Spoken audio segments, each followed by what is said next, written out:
আসসালামু আলাইকুম প্রিয় শিক্ষার্থীবৃন্দ, আজ তোমাদের সামনে নবম দশম শ্রেণীর পদার্থবিজ্ঞানের অধ্যায় 2 গতি নিয়ে আলোচনা করব। তোমাদের সকলকে এজ এ টিচিং হোমের পক্ষ থেকে স্বাগত। আশা করি তোমরা সকলে ভালো আছো। প্রথমে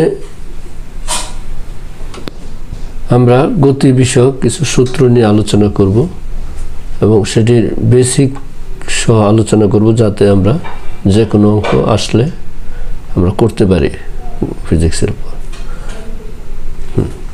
প্রথম যে বিষয়টি সেটি হলো বেগ কাকে বলে। তাহলে গতি বিষয়ক কতটি জিনিস আছে, তার মধ্যে 1 নম্বরে হলো বেগ, তারপর হলো ত্বরণ, তারপর হলো মন্দন। যে বিষয়গুলো কি কি আমরা একটু দেখি। প্রথম হলো বেগ, তারপর হলো ত্বরণ, তারপর হলো মন্দন। তাহলে গতি বিষয়ক এই জিনিসগুলি আছে। আমরা জানি বেগ কাকে বলে। বেগ হলো নির্দিষ্ট দিকে, অর্থাৎ যেহেতু বেগ একটি দিক রাশি, তাই এটাকে বলবো আমরা নির্দিষ্ট দিকে একক সময়ে কোনো বস্তু যে দূরত্ব অতিক্রম করে তাকে বেগ বলব। কি বললাম? তাহলে নির্দিষ্ট দিকে একক সময়ে যে দূরত্ব অতিক্রম করা হয় সেটা হলো বেগ। তাহলে এখন বেগের সংজ্ঞাটা যদি আমরা দিই, তাহলে কি লিখতেছে?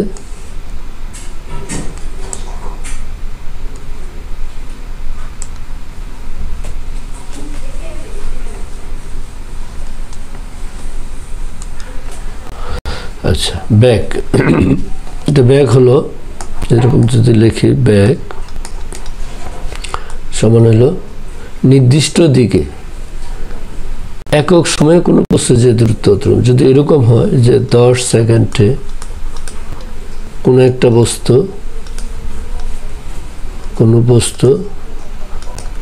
20 মিটারে যদি যায়, তাহলে 1 সেকেন্ডে যাবে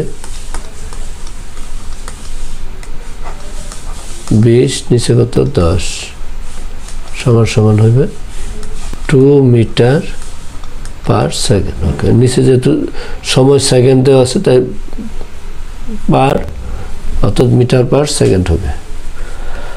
তাহলে এই যে এক জিনিসটা লিখলাম আমরা, এটাকে বলা হয় একক সময়। এখানে 1 সেকেন্ডের পরিবর্তে আমরা অনেক সময় আমরা 1 মিনিট বলতে পারি, 1 ঘন্টায় বলতে পারি, আর এখানে দূরত্ব মিটারেও বলতে পারি, কিলোমিটারেও বলতে পারি। এটা তাহলে একক সময়ে কোনো বস্তু যে দূরত্ব অতিক্রম করে সেটা হলো বেগ, কিন্তু একটা শর্ত হবে নির্দিষ্ট দিকে। এই কথাটা থাকবে, নির্দিষ্ট দিকে একক সময়ে কোনো বস্তু। তাহলে এই যে একক সময়ে বলছে কথাটা, এটা সবসময় মনে রাখতে হবে। 1 সেকেন্ডে হতে পারে, 1 মিনিট হইতে পারে, 1 ঘন্টায় হইতে পারে। যেহেতু আমরা এমকেএস পদ্ধতিতে এককটা দিব, এমকেএস পদ্ধতিতে দূরত্বের একক হলো মিটার, সময়ের একক হলো সেকেন্ড, ওই হিসাবে আমরা সেকেন্ডে হিসাব করব। তাহলে বেগ কাকে বলে? যদি বলি নির্দিষ্ট দিকে একক সময়ে, কেন বলছি? যেহেতু 1 সেকেন্ডে বার করি, 1 মিনিট বা 1 ঘন্টায় কোনো বস্তু যে দূরত্ব অতিক্রম করে তাকে বেগ বলে। ওকে, আমরা যদি এই বিষয়টা ভালো করে বুঝি, তাহলে এই সংজ্ঞাটা কখনো আমার মুখস্থ করতে হবে না, এই থেকে আমরা লিখতে পারবো সহজ। অর্থাৎ বেগ সমান, তাহলে আমরা জানি কি দূরত্ব বাই সময়। তাহলে বেগের মাত্রাটা হবে, মাত্রা বের করি, দূরত্বকে কি দিয়ে প্রকাশ করা হয়? লিখি দূরত্বকে আমরা লেন্থ বলি, লেন্থের এই হইল প্রথম অক্ষর হইল এল, আর সময়কে আমরা টি দ্বারা মাত্রা প্রকাশ করি। ওকে, তাহলে এটা হলো কত? এল টি ইনভার্স 1, এল টি ইনভার্স 1।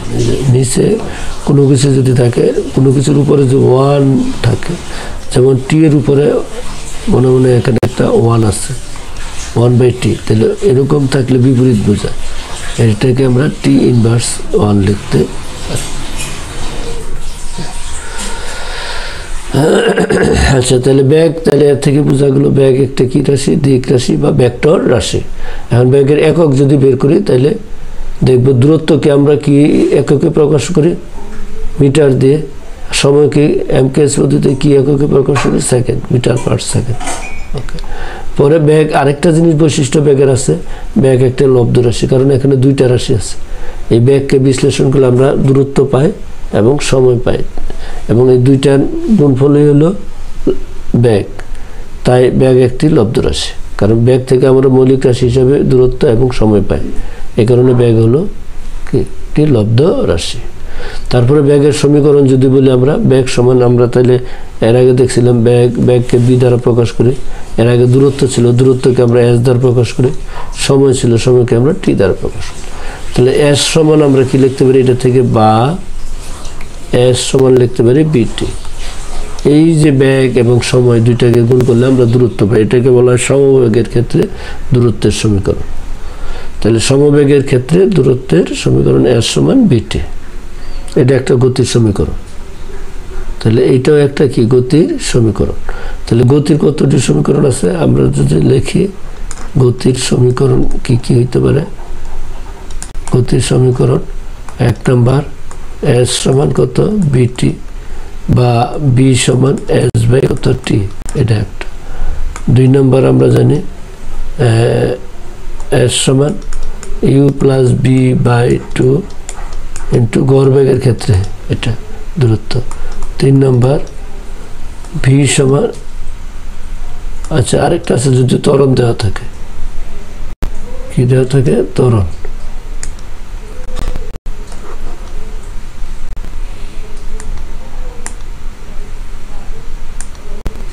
ত্বরণ দেওয়া থাকলে দূরত্বের সমীকরণটা হইলো আমরা জানি এস সমান ইউ টি প্লাস হাফ এ টি স্কোয়ার। ওকে, তাহলে এই তিনটা সমীকরণ আমরা দূরত্বের পেলাম। আরেকটা সমীকরণ আছে, যদি সেখানে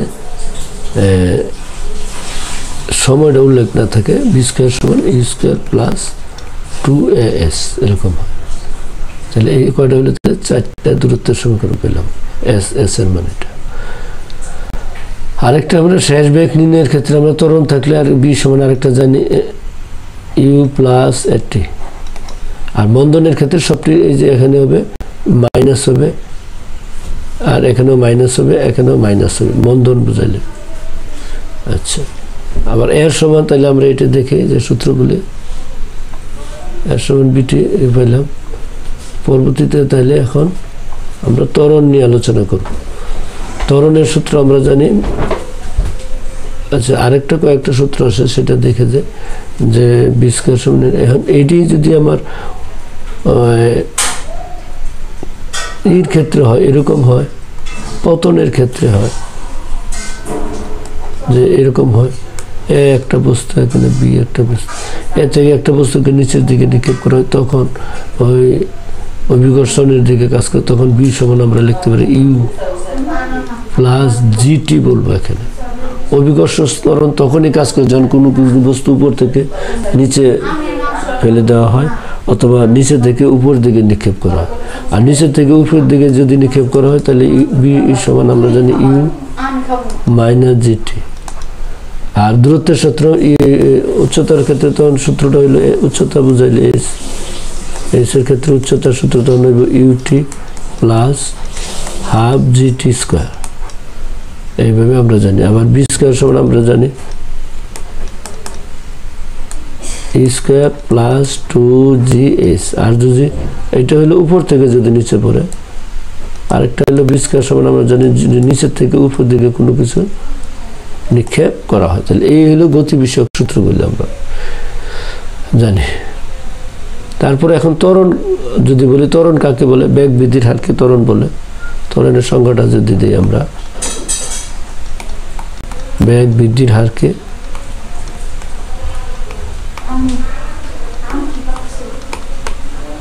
ত্বরণ বলে, বেগ বৃদ্ধির হারকে ত্বরণ বলে। ওকে, সংজ্ঞাটা এটা।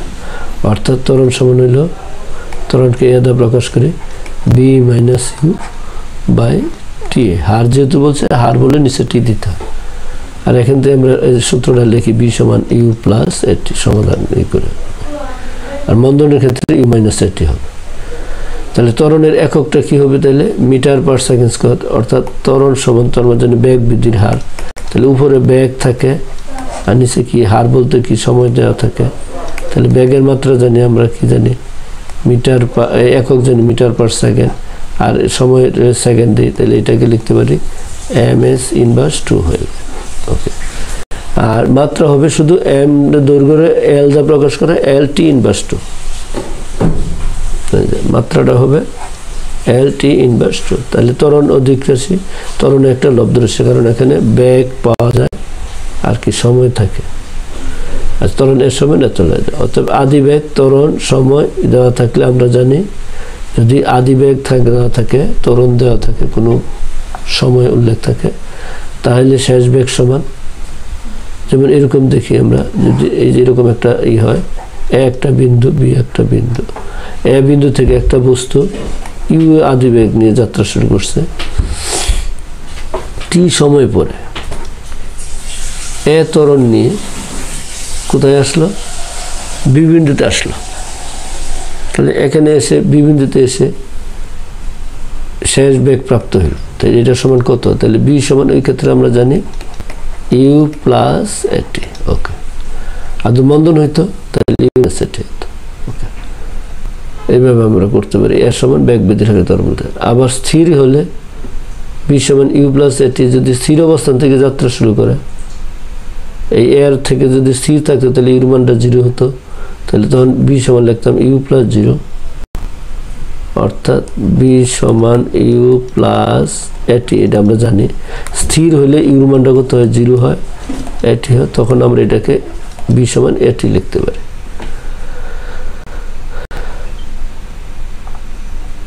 আচ্ছা এখন যে সূত্রটি করলাম এইটি আবার যদি ত্বরণ বা মন্দনের দূরত্বের সমীকরণ সূত্রটা আমরা জানি এর সমান এর আগে আমরা দেখছি ut plus half ET square গড় বেগের ক্ষেত্রে সূত্রটা জানি u plus b by 2 into t এটি অবশ্যই মুখস্থ করতে হবে এবং জানতে হবে সময় দেওয়া না থাকলে আমরা জানি দূরত্বের ক্ষেত্রে ত্বরণের ক্ষেত্রে তখন b স্কয়ার সমান আমরা কি লিখি e স্কয়ার প্লাস 2s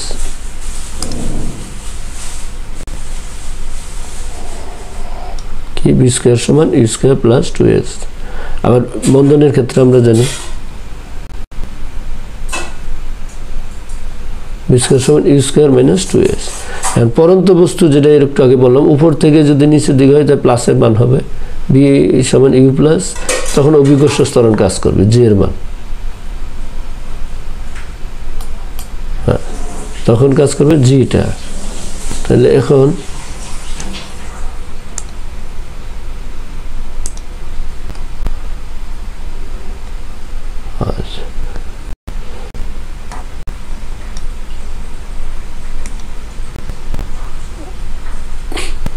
এখানে ইউ প্লাস জিটি প্লাস দেওয়া হয়েছে আর যদি এটা হলো যদি উপর থেকে কোনো বস্তু যদি নিচের দিকে পড়ে উপর থেকে যদি কোনো একটা বস্তু নিচে পড়ে তাহলে হলো এই সূত্রটা ইউ প্লাস জিটি প্লাসের মান জি এর মান তখন ধনাত্মক হয় জি মান কি হয় ধনাত্মক মানে প্লাসের হয় উপর থেকে কোনো কিছু পড়লে উপর থেকে নিচে কোনো বস্তু পতিত হলে ওকে যেটা প্লাস হবে অর্থাৎ পি সমান ইউ প্লাস জিটি হবে এই সমান UT plus RT square V square সমান ই স্কয়ার প্লাস 2gs আর নিচের থেকে যদি উপর দিকে যায় তাহলে মাইনাস হবে জি এর মানে যে নিচ থেকে উপর দিকে নিক্ষেপ করলে অর্থাৎ অভিকর্ষ ত্বরণের বিপরীত দিকে জি এর মান ঋণাত্মক হয়